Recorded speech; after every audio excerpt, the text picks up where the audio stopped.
Hello people, welcome to the session. I'm Rashida Sachdev, your Vedanta Chemistry Master Teacher. I hope you guys are doing super good. So भाइयों और बहनों, आज फर्रे बनाना सीखेंगे. No, I'm just kidding. हम लोग आज cheat sheet बनाएंगे of is matter around us is pure. और कृपया करके कहीं ये मत बोला ना कि रचिता मैम ने चीटिंग करना सिखाया है. सो चीट शीट का कॉन्सेप्ट है कि एग्जाम से पहले आप लोग बस एक 4 पन्ने देखो और पूरा चैप्टर फिनिश हो जाए आपका.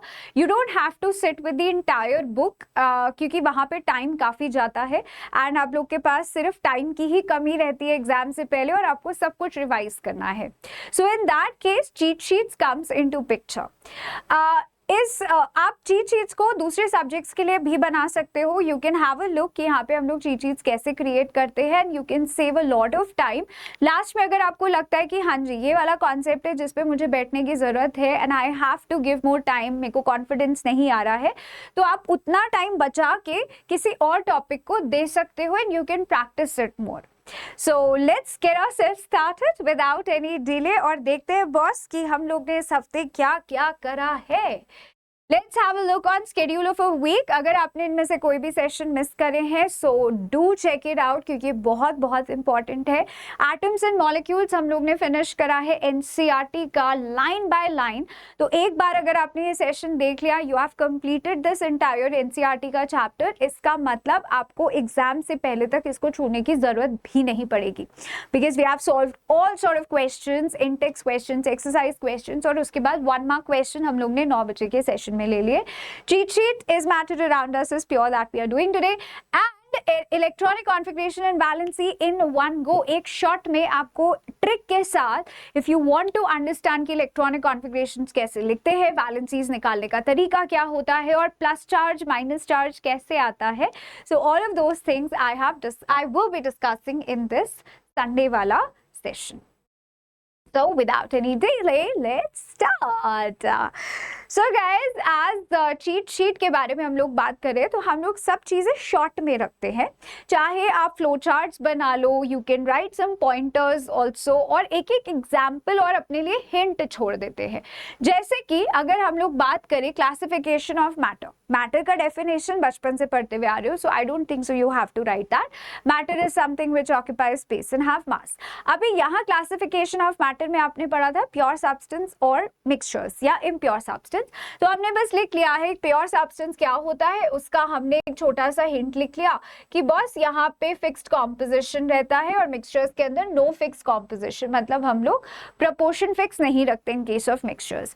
Coming up to pure substance, ये एलिमेंट्स भी हो सकते हैं, कंपाउंड्स भी हो सकते हैं. Compounds can be broken as well as आप ये लिख सकते हो कि एलिमेंट्स जो है वो केमिकली कंबाइन होते हैं. Different elements chemically combine to form compound. Now for your ease आप लोग यहाँ पे अपने लिए एक एक एग्जाम्पल भी लिख सकते हो. H2 हो गया, carbon dioxide, sugar and so on and on.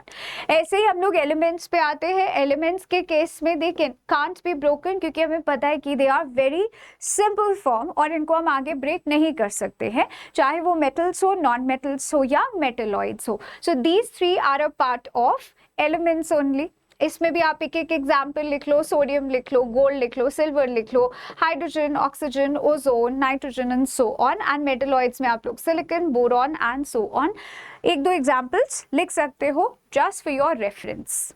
जब भी आप पढ़ो तो कॉन्फिडेंस आ जाता है, एग्जाम्पल देके समझ में आने लगती है चीजें. Now coming up to mixtures. Mixtures आप लोगों ने 2 तरह के पढ़े, होमोजेनियस एंड हेट्रोजेनियस. सो एक फ्लो चार्ट से आपको पूरे चैप्टर का ओवरव्यू मिल जाता है.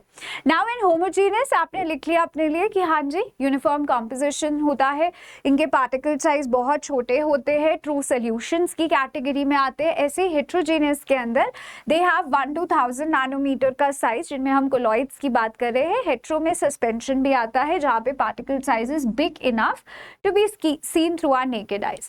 दे have non uniform composition, means इनके पार्टिकल सस्पेंडेड रहते हैं, they are not evenly distributed throughout. Now for your reference आप एग्जांपल दे दो. कोलॉइड्स में मिल्क का एग्जांपल दे दो, ब्लड का दे दो, सस्पेंशन में mud in water, chalk in water, true suspension में salt in water, ink in water and so on. You can give n number of examples. Now again यहाँ पर अगर आप लोगों को डायग्राम से ज्यादा इम्पैक्ट लगता है तो आप लोग अपने लिए डायग्राम बना सकते हो कि बॉस स्कैटरिंग ऑफ लाइट होती है कोलॉइड्स इन सस्पेंशन में। बेसिकली टिंडल इफेक्ट हमें कोलॉइड्स और सस्पेंशन दिखाते हैं, वेराज सॉल्यूशन के अंदर हमें कोई टिंडल इफेक्ट दिखाई नहीं देता। Now you can also make a small diagram in your cheat sheet जहाँ पे आप पार्टिकल्स के बारे में देख लो कि हाँ जी particles are very closely spaced in case of solids, in case of in case of suspension they are uniformly distributed, है ना। अभी ये हम लोग कोलॉइड्स की बात करें, इन case of suspension particles are very big enough, so you have given that kind of a reference through a diagram. अगर आपको डायग्राम समझ नहीं आते लास्ट मिनट पे तो you can create a tabular form, और tabular form में आप differences mention कर सकते हैं। Now coming up to colloids. Colloids जो कि आप लोग सबसे ज्यादा बार भूलते हो कि डिफरेंट टाइप्स ऑफ कोलॉइड्स क्या होते हैं, salt, solid, salt, aerosol, gel and so on, फिर उनके एग्जांपल्स। आई अंडरस्टैंड कि आप इनमें काफी कंफ्यूज होते हैं, सो एटलीस्ट 2 एग्जांपल्स पर टाइप ऑफ कोलॉइड आपको याद होने चाहिए along with dispersed phase and dispersion medium. हम बहुत अच्छे से जानते हैं कि एक सोल्यूशन जो है वो बनता है सल्यूट और सॉल्वेंट से। आप ये साइड में लिख लेना अपने चीट शीट में, solute plus solvent, right, that's a solution. अब ऐसे ही आप कोलॉइड्स के लिए लिख सकते हो कि कोलॉइड्स में बॉस मुझे सल्यूट और सॉल्वेंट जैसे शब्दों का यूज नहीं करना है, तो मुझे यहाँ पे डिस्पर्स्ड फेज और डिस्पर्जन मीडियम के तौर पे बात करनी है। Now in case of dispersed phase and dispersion medium you have created a table और आपने उसके सामने अपने लिए 2 एग्जाम्पल्स लिख लिए हैं। यहाँ से क्वेश्चन आता है 1 से 2 मार्क का। They will going to ask you about कि अगर डिस्पर्स्ड फेज गैस है तो आप उसका कोई एक एग्जाम्पल बताओ, या फिर उन्होंने दे दिया कि बॉस इमल्जन है उसका कोई एग्जाम्पल बताओ, या एग्जाम्पल देके विप क्रीम या फिर फ्रोथ या मिल्क से देकर आपसे पूछ लेगा कि which type of colloid is this, इसका dispersed phase and dispersion medium क्या होता है।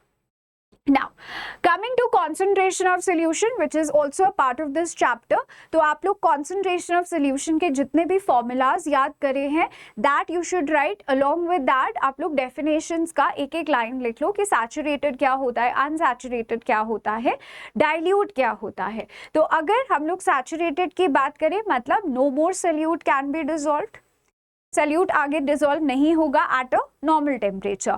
अगर हम लोग अनसैचुरेटेड की बात करें तो जितना आप सल्यूट डालते जा रहे हो वो गिवन सॉल्वेंट में डिसॉल्व होता जा रहा है at a normal temperature, right.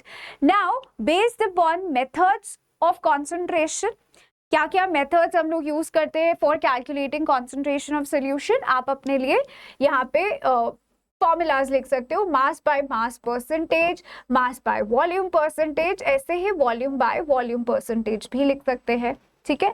तो mass of solute divided by mass of solution into 100। Now जहां पे आप सबसे ज्यादा गलती करते हो यहां पे आप मेंशन कर लो कि बॉस मुझे हमेशा ध्यान रखना है कि सोल्यूशन के अंदर I have to give the addition of solute and solvent. Trust me guys, ये वाली मिस्टेक कई बार कई बच्चे करते, जब मैं पेपर चेक कर रही थी तो I could find these mistakes very commonly. अगर क्वेश्चन में सोल्यूशन दिया है यू आर वेरी सेफ, अगर सोल्यूशन नहीं देके सोल्यूट या सॉल्वेंट दे दिया है तो आप लोग जल्दबाजी में सिर्फ वही वैल्यू पुट कराते हो और आप भूल जाते हो कि डिनोमिनेटर में you have to give a solution which is a mixture of solute and solvent. I hope that is clear. तो ओवरऑल हमने पूरे चैप्टर को समेट लिया है in 4 papers and you can also make such cheat sheets for matter in our surrounding, atoms and molecules के लिए बना सकते हो। एक समरी बनानी है आपको, एक फ्लो चार्ट बनाना है जिससे ओवरव्यू मिल जाए फॉर द इंटायर चैप्टर। अगर कोई फॉर्मूलाज है तो उसको लिख लो, अगर कोई ऐसे यूनिट्स है जो आप लोग भूल नहीं सकते हैं then mention those units for your own reference. So I hope that is clear to you, but homework. Let's see a homework question. Give an example of colloid where dispersed phase is gas. As I said, so guys, ऐसे questions exam में आते हैं. So do let me know the answer in the chat box and I'll definitely come and check there. You can find me on my Insta channel as well as you can find me on Telegram also, जहाँ पे आप लोगों को notes मिलते हैं, PDFs मिलते हैं of the sessions. So if you like the session, do press the like button as well as press the bell icon to subscribe. और बहुत सारे तरीके लाऊंगी आप लोगों के लिए where you can find to save a lot of time before your paper. So फिर मिलेंगे चलते चलते. That was it from my side. This is me, Rachita Sachdeva, signing off. Thank you. Take care. Stay safe. Stay happy. Bye. Take care.